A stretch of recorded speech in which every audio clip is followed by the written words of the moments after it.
it's an interesting point. There is so much demand for the resource of tokens of intelligence, Friedberg, and it's quite different than the fiber situation, as Sachs correctly points out, where we built all this, but we didn't actually have an application. Here, the application is pretty well known, and you've got a large number of people in businesses who are trying to vibe code their way to success, trying to push this stuff. And we had an interesting story referenced earlier in the show where Claude ate somebody's homework. This is the nightmare of all nightmares. Somebody was vibe coding. It was the founder of Pocket OS, apparently. They make software for rental car companies. He was using Opus 4.6 through Cursor's AI platform, their coding platform, and which is like the most expensive tier. And he said he configured it with enough safety rules, but the agent was working on a routine task. They saw some sort of credentialing mismatch, and they decided to fix the mismatch by deleting a railway volume without user confirmation. And they pushed the code from a repo to a live app, and they deleted everything, including the backups. Literally a scene from Silicon Valley's HBO clip of Son of Anton. Hilarious. You gave your AI permission to overwrite code in the internal file system? Were you going to tell me about this? No. I thought that was the company policy these days. Okay, well, your AI just failed epically. That's unclear. It's possible that Son of Anton decided that the most efficient way to get rid of all the bugs was to get rid of all the software, which is technically and statistically correct. But artificial neural nets are sort of a black box, so we'll never know for sure. How did they get that so right, Sachs? 5 or 6 years ago, art and neural networks are a black box, so I guess we'll never know. But technically, it was correct. Friedberg, when you blow up a hollow system with your vibe coding, which you were absolutely showing off in front of Jensen a couple of weeks ago about how much code you're pushing, who are you going to blame? You're going to take responsibility yourself? Are you going to blame Claude or Cursor? Who are you going to blame when you blow up the entire stack over at Ohalo? Who are you blaming? Yeah, I'll blame Dario. You blame Dario. Okay, that's what I thought. That's the correct answer. Correct answer. Blame Dario. He's the one who says it's a doomsday machine. Come on the pod anytime, Dario. 17th invite.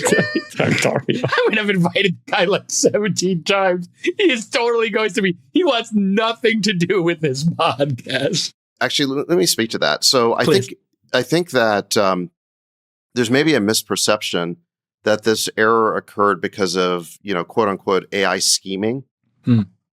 Like kind of in that video that the AI decided that the best way to get rid of bugs is to basically eliminate the code base. This is kind of like the, AI is going to turn the world into paper clips type thing where somehow it'll like mis-scheme. That's not really what happened here. This is a case of just of old-fashioned bugs occurring at an edge case. You've got the fact that this API was not designed for permissioned usage.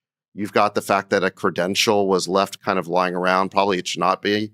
There's kind of like a perfect storm that caused the AI to do something or the agent to do something I didn't quite understand what it was doing.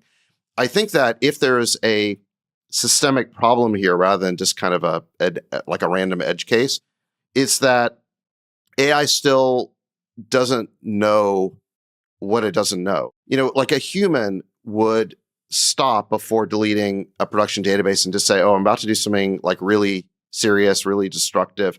Am I sure I want to do this? And a human would have stopped and said, oh, wait a second, like I need to be more confident in what I'm doing before I take that action.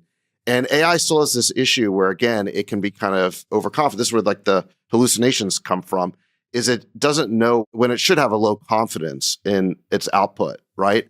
But this is why it has to be supervised. The longer the time horizon for a task, the more likely it is to go off the rails. It'll drift. And drift, exactly. And this is why I think people are starting to realize that this idea of eliminating all software developers was the peak of inflated expectations. Yes. Right? There was actually a really good tweet on this by Aaron Levy, who's got the right take on this. Aaron retweeted Matthew Iglesias, who sort of sardonically tweeted that 5 months in, I think I've decided I don't want to vibe code. I want professionally managed software companies to use AI coding assistants to make more, better, cheaper software products that they sell to me for money. Just lower your prices. Don't make me vibe code is the translation. Yeah. I mean, I think like rare win for Matt Iglesias there. Anyway, Aaron Levy then says, Agentic coding is a huge boon for software developers that want to get more done. And it's fantastic for anyone curious to learn how to start coding.